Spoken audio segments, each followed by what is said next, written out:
वृश्चिक राशि वाले बंधुओं, आप सभी का बहुत बहुत स्वागत है, हृदय से अभिनंदन है आपके अपने वैदिक मंथन भिंड यूट्यूब चैनल में।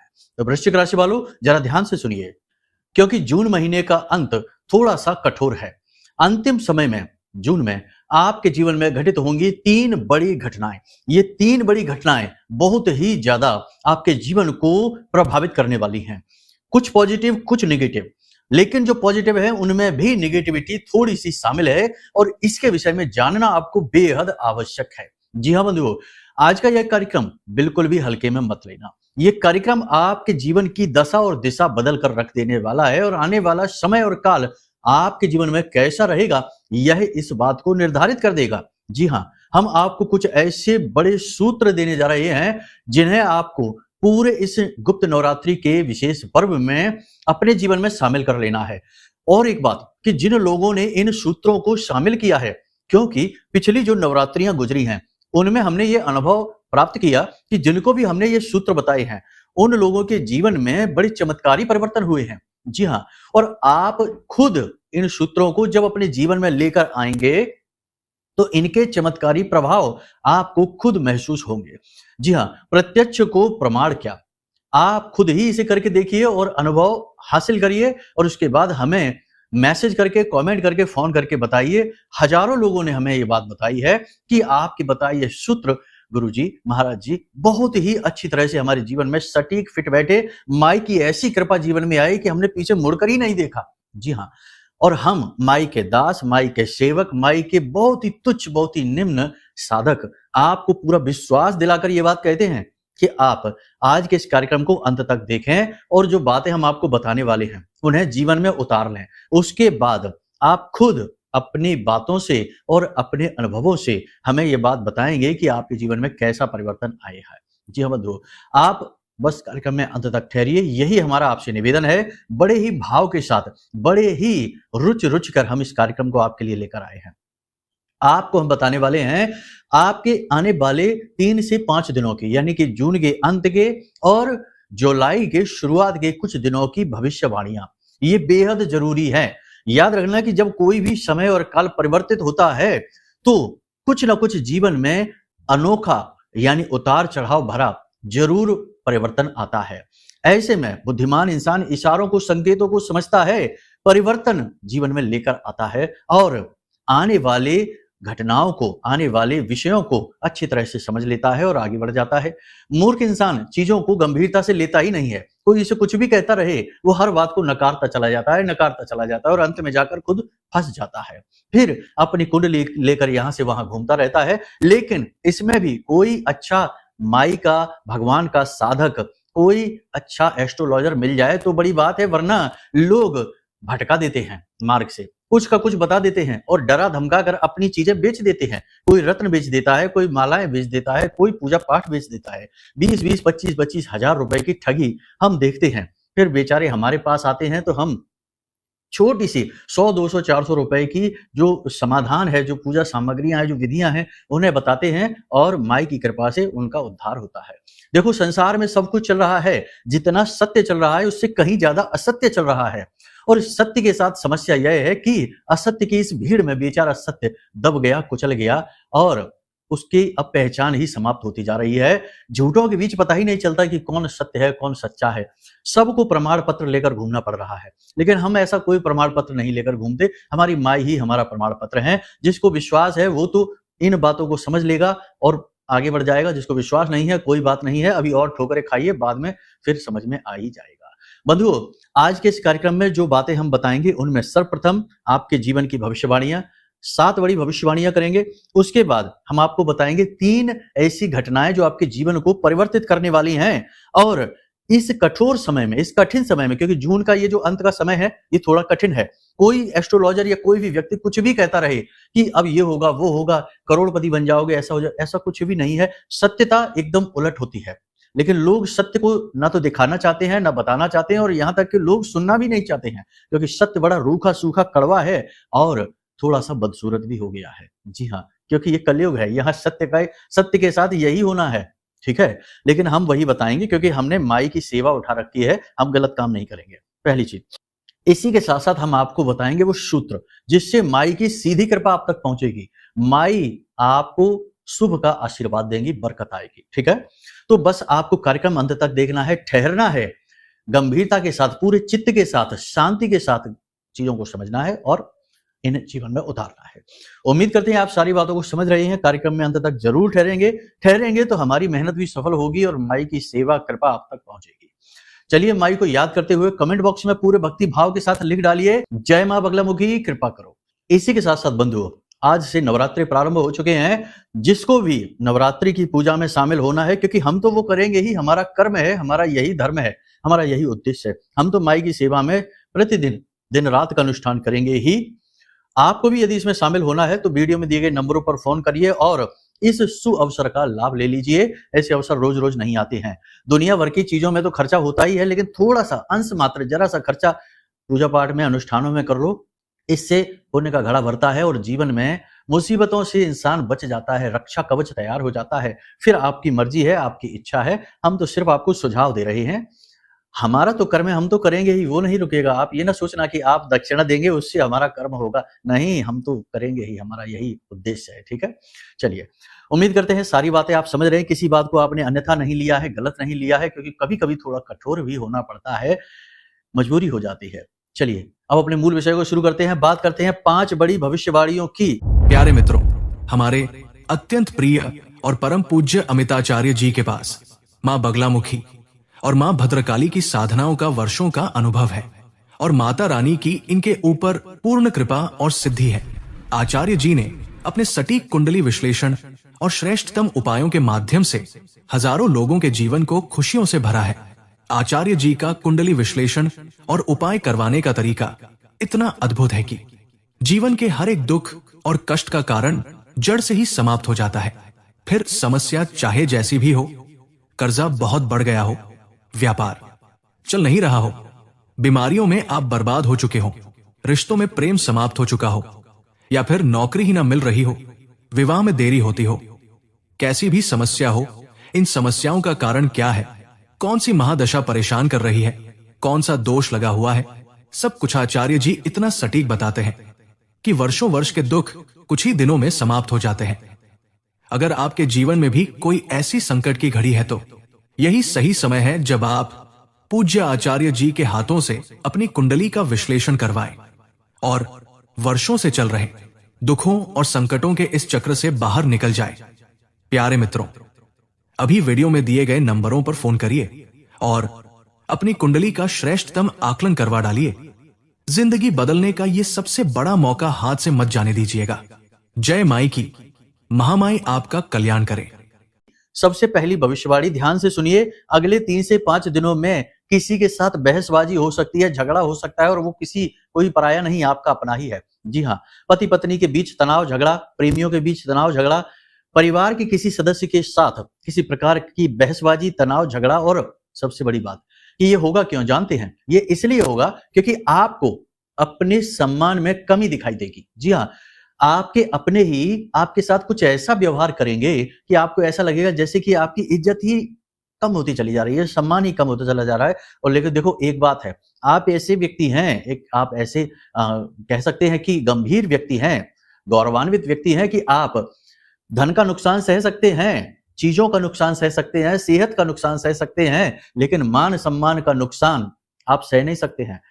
कोई भी व्यक्ति हो, चाहे अपना हो पराया हो, हर एक व्यक्ति से आपको मान सम्मान चाहिए ही। ये भूख है आपकी। और आप दूसरों को भी ऐसा ही व्यवहार देते हैं। अपने जितने आपकी क्षमता है उतना आप छोटे बड़ों सबको प्रेम और सम्मान देते हैं। बदले में भी आपको वही चाहिए, लेकिन वो नहीं मिलेगा। इस वजह से आपका थोड़ा मूड खराब हो जाएगा, झगड़ा हो सकता है, तनाव हो सकता है। वाणी पर आप नियंत्रण रखें। सबसे महत्वपूर्ण आपकी कमजोरी ये है कि कभी कभी आपकी वाणी बहुत ज्यादा खराब हो जाती है। आप उल्टे सीधे आप शब्दों का भी प्रयोग कर लेते हैं, निषेध शब्दों का भी प्रयोग कर लेते हैं। हम नहीं कहेंगे वो क्या है, वो आप खुद जानते हैं। तो वो नहीं करना है आपको, ठीक है। सबसे बड़ी बात कि आप वो जैसे ही करेंगे, गलत शब्दों का प्रयोग करेंगे, क्रोध करेंगे, अपनी वाणी से नियंत्रण खोएंगे, आपका बुध खराब हो जाएगा, आपका शुक्र खराब हो जाएगा और आप अपनी मुसीबतें खुद ही अपनी ओर आकर्षित करने लग जाएंगे। तो ऐसा नहीं करना, ठीक है। नियंत्रण अपने ऊपर आप बनाकर रखिए और आप कर पाएंगे ये काम। हमें विश्वास है आपके अंदर ये सामर्थ्य है कि आप आत्मनिर्भर, आत्मनियंत्रण में पूरी तरह से सक्षम है, ठीक है। हमारी ये सलाह आप मान लेना।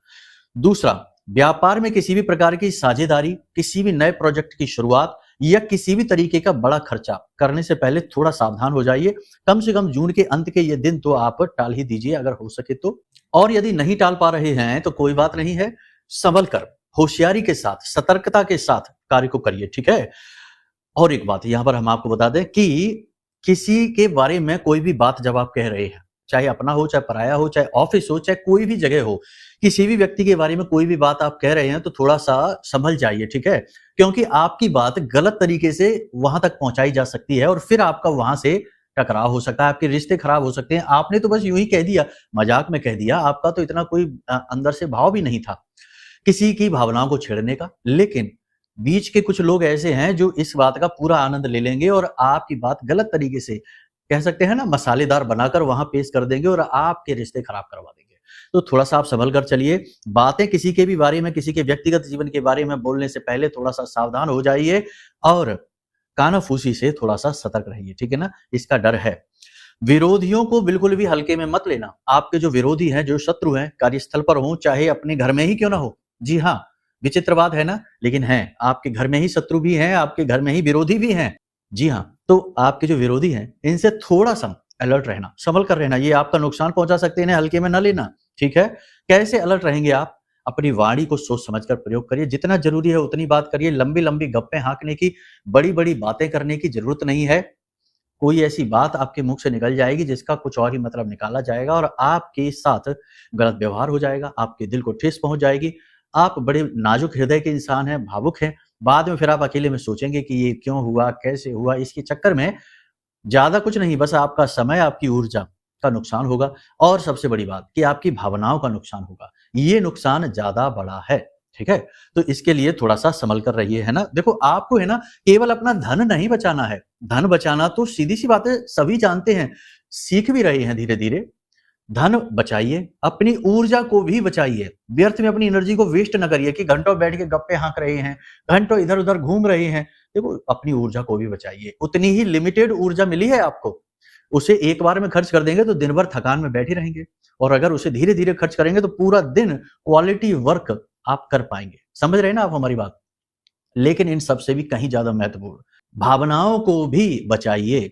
जी हाँ, अब ये क्या चीज़ है आप समझिए, भावनाएँ भी आप खर्च ही तो कर रहे हैं। जैसे किसी से आप प्रेम करते हैं, आप उसे खुश करने के लिए कुछ कर रहे हैं, उससे मीठी-मीठी बातें कह रहे हैं, उसके साथ बहुत अच्छा व्यवहार कर रहे हैं, उसके मन को समझने की कोशिश कर रहे हैं, उसके ऊपर खर्चा कर रहे हैं, पैसे-रुपए भी कर रहे हैं, सब कुछ वो चाहता है उसे खुश करने के लिए, क्योंकि उसकी खुशी में आपकी खुशी है। आपका कोई अपना, आपका प्रेमी, आपका जीवन साथी, आपका भाई, आपका मित्र, जो भी है, ठीक है? लेकिन वहाँ पर भी एक लिमिट बनाइए, है ना? कभी-कभी क्या होता है ना कि ये लोग जो आपके अपने हैं ना, ये ही आपकी इस कमजोरी का फ़ायदा उठाने लग जाते हैं और सब कुछ करने के बाद भी ये आपसे ऐसी बातें कह देते हैं कि आपका दिल में चुभ जाती हैं ये बातें।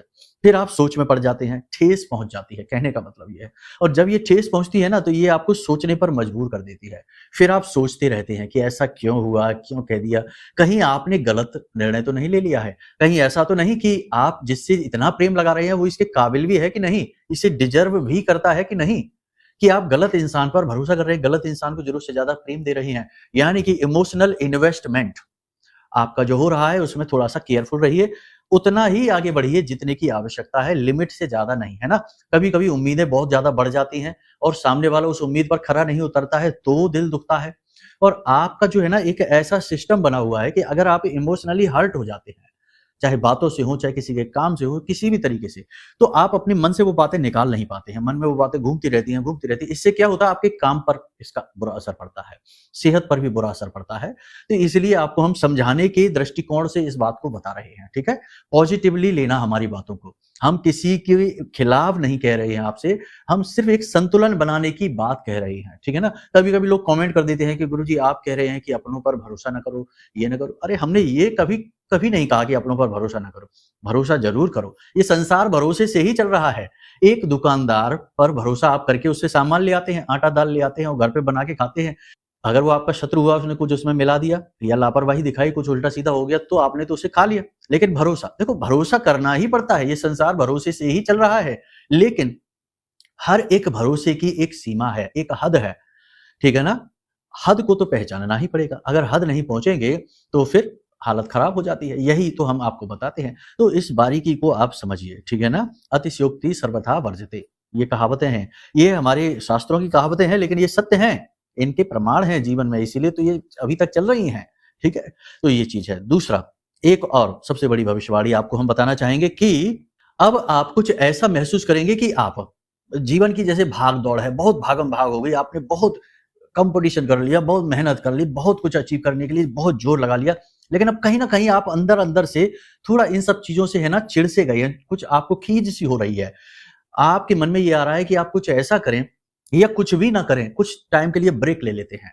तो ऐसे ख्याल आपके मन में आएँगे, आप सुकून की तलाश में रहेंगे और इस सुकून की तलाश में आप कुछ काम करेंगे। जैसे आप आर्टिस्टिक कोई वर्क कर सकते हैं, डांसिंग है, पेंटिंग है, ड्राइंग है, कुछ खेलना-कूदना है, कुछ भी जिससे आपको अच्छा लगे। कोई स्पोर्ट्स वगैरह कर सकते हैं, खेल-कूद कर सकते हैं, थोड़ा व्यायाम कर सकते हैं, थोड़ा जॉगिंग पे और वॉकिंग वगैरह कर सकते हैं, कुछ अच्छा आप खा सकते हैं, कहीं घूमने जा सकते हैं।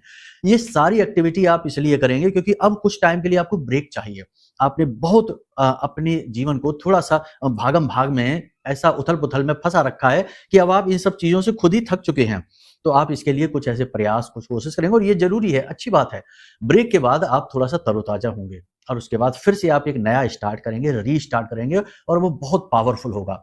समय-समय पर कभी-कभी छोटे-छोटे ब्रेक लेते रहने चाहिए, ये बहुत आवश्यक है। देखो, हम आपको जो भी बातें बता रहे हैं, वे आपके जीवन से जुड़ी हुई हैं और बड़ी ही व्यावहारिक बातें हैं। कोई हवा-हवाई बातें नहीं है कि ये हो जाएगा, वो हो जाएगा, सूर्य का ये गोचर हो गया, अब माला-माल हो जाएँगे, ऐसा कुछ भी नहीं होता है। जिस व्यक्ति की आमदनी अगर 10,000 रुपए महीने की है, तो क्या सूर्य के गोचर के बाद वो 1 लाख रुपए की हो जाएगी? नहीं, ऐसा नहीं होता है। चीज़ें बदलती तो हैं, लेकिन एकदम से नहीं, धीरे-धीरे, धीरे-धीरे परिवर्तन आते हैं, ठीक है? तो यही बातें हम आपसे करते हैं, तो इन बातों को सकारात्मकता के साथ स्वीकार करिए, ठीक है? अब आपको हम बताते हैं वो 3 घटनाएँ जो आपके जीवन को परिवर्तित कर सकती हैं, प्रभावित कर सकती हैं, पॉजिटिवली, नेगेटिवली, ये आप अभी समझ जाएँगे। सबसे पहली घटना कि आपका अपने ही किसी व्यक्ति से जिस पर आप बहुत भरोसा करते हैं, वो आपका आपके साथ कुछ गलत करेगा, ठीक है ना? कोई चीटिंग कर सकता है, कोई फ्रॉड कर सकता है, आपके साथ कुछ गलत करेगा जिसकी वजह से आपका उसके साथ झगड़ा हो जाएगा, ठीक है ना? ये झगड़ा डिस्टर्ब करने वाला है, आपकी गति को कम करेगा और आपके जीवन को नेगेटिवली प्रभावित करेगा, तो ये संभल कर रहने की बात है। दूसरा यहाँ पर ये है कि अचानक से कोई बड़ा खर्चा आपके पास आ सकता है, कोई बड़ा खर्चा, कोई किसी भी प्रकार का खर्चा होगा, वो आप समझिए, लेकिन आएगा ज़रूर। अब कैसे बीमारी आ सकती है, दुर्घटना हो सकती है, कोई गवर्नमेंट की तरफ से किसी प्रकार की कोई रिकवरी आ सकती है, लोन वगैरह की रिकवरी आ सकती है, कोई बड़ा खर्चा, कोई बड़ा प्रेशर, दबाव आपके ऊपर बनाया जा सकता है, तो थोड़ा आप इसके बारे में सँभल कर रहिए, ठीक है? पैसे को बचा कर रखिए। वैसे भी हम आपको एक अच्छी सलाह दे दें कि आप एक ऐसे व्यक्ति हैं जिसे समय-समय पर अचानक से पैसे की ज़रूरत पड़ती रहती है, ठीक है? तो आप कभी भी अपना जो रिज़र्व है ना, जैसे आपका जो बैंक बैलेंस है, आपका जो रिज़र्व पैसा है, उसे खर्च ना किया करिए। जैसे आप बाइक चलाते हैं, जैसे बाइक वगैरह चलाई होगी आपने, तो बाइक वगैरह अगर आप चलाएँ तो उसमें देखें एक रिज़र्व सिस्टम होता है कि 1-2 लीटर पेट्रोल के बाद रिज़र्व लग जाता है, यानी कि वो रिज़र्व पेट्रोल है। उसे तभी खर्च करें जब उसकी ज़रूरत है, अन्यथा उससे ऊपर के लिए। ऐसे ही अपने जीवन में कुछ पैसे का आप ऐसा स्टॉक रखें, थोड़ा-सा ही सही, 10-20 हज़ार ही सही, या जितनी आपकी सामर्थ्य है, क्षमता है, कुछ स्टॉक आप रखिए। वो इमरजेंसी के लिए आप रखिए। आप ऐसे व्यक्ति हैं जिसको समय-समय पर इस पैसे की ज़रूरत पड़ती रहती है और फिर आपको उधार किसी से लेना, किसी से मदद माँगना, और अक्सर होता ये है कि फिर आप जब भले ही आप दूसरों की खूब मदद करते रहिए, ज़रूरत पड़ने पे आपकी नहीं हो पाती मदद, ठीक है ना? फिर आप परेशान हो जाते हैं, विचलित हो जाते हैं। तो ये चीज़ें हैं। एक अच्छी खबर है यहाँ पर, अच्छी खबर ये है कि आपको अगले 3 से 5 दिनों में एक बड़ी अपॉर्च्युनिटी, बड़ा मौका, अवसर मिलने वाला है। करियर को लेकर यह मौका मिलेगा, ठीक है? करियर को लेकर। नौकरी, जो बेरोज़गार हैं उनकी नौकरी लग सकती है, जो नौकरी में उन्नति तरक्की के बारे में सोच रहे हैं, उनकी उन्नति तरक्की के अवसर बन सकते हैं। तीसरा, कि जो बिज़नेस में ग्रोथ करना चाहते हैं, वो किसी प्रकार का उन्हें अवसर मिल सकता है। लेकिन किसी भ्रम की वजह से, किसी कन्फ्यूज़न की वजह से गलत निर्णय आप ले सकते हैं और इस मौके अवसर को हाथ से जाने देंगे। ये मिस हो सकता है, ये गलत है यहाँ पर। देखो देखो है ना, हर बात में चीज़ें होती हैं, अच्छी-बुरी चीज़ें होती हैं, दोनों तरीके की, यानी हर तरीके की बात बतानी पड़ती है। किसी-किसी को हरे-हरे सब्ज़-बाग दिखा दिए और वो बताया नहीं कि उसके पीछे क्या कष्ट है, काँटे भी हैं, और फिर इंसान फँसता है। तो यही हो रहा है आजकल। लेकिन देखो, हम तो आपको सत्य बताते हैं, हर हर बात खुलकर बताते हैं। इसीलिए तो आप हमसे मान सम्मान का भाव भी रखते हैं, माई के लिए आप प्रेम रखते हैं। तो देखो, अपॉर्चुनिटी मिलेगी उसे परखना। कोई भी अवसर आ रहा है जीवन में, आपको लग रहा है कि ये एक अच्छा चांस है, यहाँ से ग्रोथ होगी, तरक्की होगी, तो उसे परख लेना है, ठीक है ना? यूं ही हाथ से जाने नहीं देना है, मिस नहीं करना है, ठीक है? पैसे की अपॉर्चुनिटी को थोड़ा सा अलर्ट रहना, यहाँ फ्रॉड हो सकता है। जैसे कोई कह रहा है कि यहाँ पैसा लगा दो खूब पैसा मिलेगा, इस जगह शेयर मार्केट वगैरह में इन्वेस्ट कर दो, ये बहुत अच्छा मौका है। किसी बिजनेस में कह रहा है बहुत सारा पैसा एक साथ से लगा दो, बहुत अच्छा मौका है, तो ये थोड़ा फ्रॉड हो सकता है, धोखा हो सकता है। तो इसमें थोड़ा सा अलर्ट रहना ज्यादा, ठीक है ना? बाकी ठीक है, आप अपने हिसाब से इन चीजों को समझ लेना है। तरक्की तो होने वाली है, ये बात निश्चित है, लेकिन इसमें आपको सावधान रहने की बहुत अधिक आवश्यकता रहेगी। अब आपको बताते हैं वो सूत्र। देखो, ये माई का समय है, शक्ति का जागरण है, और इस समय पर आप जो भी पुण्य कर्म करेंगे उसका हजारों गुना फल आपको प्राप्त होगा, ठीक है ना? तो आपको क्या करना है? देखो, सबसे बड़ा, इस संसार का सबसे बड़ा पुण्य कर्म है दान, क्योंकि दान को धर्म के साथ जोड़ा गया है। धर्म के 4 पैर हम पहले भी कार्यक्रम में बता चुके हैं, सत्य, तप, दया और दान। हर एक युग के साथ सारे पैर चले गए, केवल एक पैर बचा कलयुग में आकर, वो है दान। तो अब लोग दान कर सकते हैं, दान करके भगवान के प्रिय बन सकते हैं, पुण्य का घड़ा भर सकते हैं और अपने जीवन की नेगेटिविटी को काट सकते हैं। तो आपको क्या करना है? देखो, ध्यान से सुनो। आज जब आप इस कार्यक्रम को देख रहे हैं, आज से ही इस नियम को बना लीजिए कि आप मंदिर जाएंगे, प्रतिदिन जाएंगे, चाहे सुबह, दोपहर, शाम, जब भी आपको समय मिले, प्रतिदिन मंदिर जाएंगे पूरे 9 दिनों तक, ठीक है?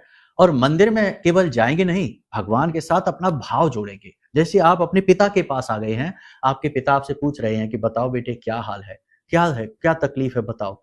तो जैसे पिता पूछते हैं ना बड़े प्रेम के साथ, जैसे माँ पूछती है बड़े प्रेम के साथ अपने बच्चे से, ऐसे ही आपको भी वहां जाना है और अपने दिल का हाल मन ही मन बताना है, ठीक है ना? जिस भी भगवान में आपकी रुचि है, देखो, भगवान के रूप अलग अलग भले हो, लेकिन ऊपर सब एक ही है, वो ब्रह्म एक ही है ना? अलग अलग रूपों में हम उनको पूछते हैं, लेकिन इसका मतलब ये नहीं कि वो सब अलग अलग है। अरे, वहां मोहल्ला कॉलोनी नहीं बटी हुई है, वो सब एक ही है, ठीक है ना? एक सार है। तो आप समझिए ये चीजों को।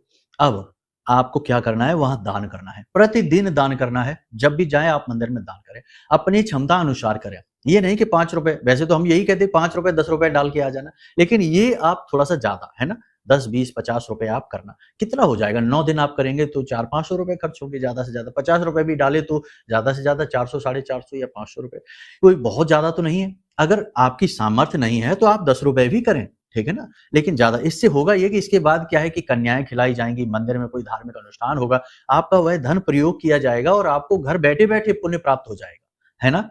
किसी भंडारे में आपका धन प्रयोग हो जाएगा, किसी प्रकार की पूजा पाठ अनुष्ठान में आपका धन प्रयोग हो जाएगा, तो आपको घर बैठे बैठे पुण्य मिल जाएगा। ये पुण्य का द्वार है, पुण्य का मार्ग है, ठीक है? तो आप ये कर्म जरूर करना। एक काम और आप कर लेना कि जब भी आप इस कार्यक्रम को देख रहे हैं, उसी दिन ये काम कर लीजिए, 2 हल्दी की माला ले आइए, ठीक है? 2 हल्दी की माला है। 1 हल्दी की माला को आपको इत्र लगाना है और उसे भगवान के, यानी कि जो भी देवी देवता है, अगर देवी का मंदिर है तो सर्वोत्तम है, चाहे काली का मंदिर हो, चाहे माँ बगलामुखी का हो, चाहे दुर्गे माँ का हो, देवी के चरणों में रख के आ जाए, ठीक है? इत्र लगी हुई माला। पुजारी जी से कह देना कि कोई इस माला को लेना, 9 दिन तक माई के चरणों में ये माला रखी रहे। किसी कटोरी में रखकर आराम से ढककर उसे प्रेम के साथ आप रख आइए, ठीक है? इत्र रख देना और साथ में थोड़ा सा कपूर अवश्य रख देना, ठीक है? ये बहुत आवश्यक है, पहली चीज। दूसरी चीज, एक माला को आप अपने घर पे रख लेना। घर में आपके जो देवी की फोटो हो, माँ बगलामुखी की फोटो है तो सर्वोत्तम है। यदि नहीं है तो माँ काली की फोटो, जिस भी देवी की फोटो हो, उसके फोटो के पास चरणों में नीचे माई के, वो माला आप इत्र लगाकर और कपूर के साथ वहां रख दीजिए, ठीक है? उसके बाद ये 9 दिन तक माला आप रखी रहने दीजिए। उसके बाद जब ये माला वहां से 9 दिन समाप्त हो जाए तो मंदिर से उस माला को उठा लाइए और इस माला को भी उठा लीजिए, ठीक है? और इस माला को, दोनों मालाओं को आप अपने पूजा घर में रख लीजिए। अब इसमें आपको ये करना है कि इनमें से एक माला को अपने गले में धारण करके रखना, ठीक है? सबसे अच्छा तरीका है ये। और एक माला को वहां रखे रहने देना, यानी एक माला माई के पास रखी है और दूसरी माला आपने अपने गले में धारण कर रखी है। जब भी आप अपना काम काज, पूजा पाठ, घर का बाहर का काम, अपना काम धंधे व्यापार से वापस आए, उस माला को उतार कर फिर से अपने पूजा घर में रख दीजिए। ये एक रिदम होती है, ये एक ऊर्जा का प्रवाह होता है जो टूटता नहीं है और इससे कभी मालाएं अशुद्ध नहीं होती हैं, ठीक है? तो आपको ये क्रिया करनी है। उनमें से कोई भी एक माला आप धारण कर सकते हैं और एक माला को माई के चरणों में, ठीक है? इससे ऊर्जा का प्रवाह कभी टूटता नहीं है। इस क्रिया को आप करके देख लेना, दान अवश्य करना और पूरे नवरात्रि के दिनों में माई का कवच पाठ, चालीसा और आरती प्रतिदिन रात्रि के समय अवश्य करना। यदि ये नहीं है आपके पास तो आप हमें फोन करिए, व्हाट्सएप करिए। हम आपके व्हाट्सएप नंबर पे माई की पूजा विधि और माई का चालीसा, कवच पाठ और आरती और माई की विग्रह की असली फोटो आपको भेज देंगे और आपको सारा विधि विधान समझा देंगे पूरे विस्तार के साथ। आप इन्हें समझ लेना और अपने जीवन में उतारिए। इस नवरात्रि के बाद आपका जीवन पूरी तरह से बदलने वाला है। हम इस बात की आपको गारंटी देते हैं।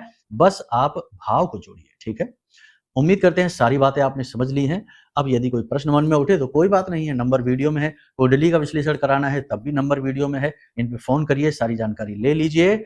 माई आपके ऊपर जरूर कृपा बनाएगी। चलिए बंधु, आज के इस कार्यक्रम को यहीं पर विराम देते हैं। हमेशा हंसते रहिए, मुस्कुराते रहिए, सकारात्मक रहिए। महामाई पर अपनी आस्था विश्वास बनाकर रखिए, क्योंकि आपका उद्धार तो वहीं से होना है। तो प्रेम से बोलिए जय माई की। हमारे प्रिय और परम पूज्य आचार्य जी ने अपनी साधनाओं के अनुभवों पर आधारित शक्तिशाली उपाय और क्रियाओं के माध्यम से हजारों लोगों के जीवन को पूरी तरह से बदला है। आचार्य जी के द्वारा बताया गया हर एक उपाय इतना सटीक और कारगर होता है कि जो भी इसे पूरे भाव के साथ कर लेता है उसे साक्षात महामाई की कृपा और आशीर्वाद प्राप्त हो जाती है। इसलिए निसंकोच इन उपायों को पूरे भाव के साथ करिए, आपका कल्याण होगा। जय माई की।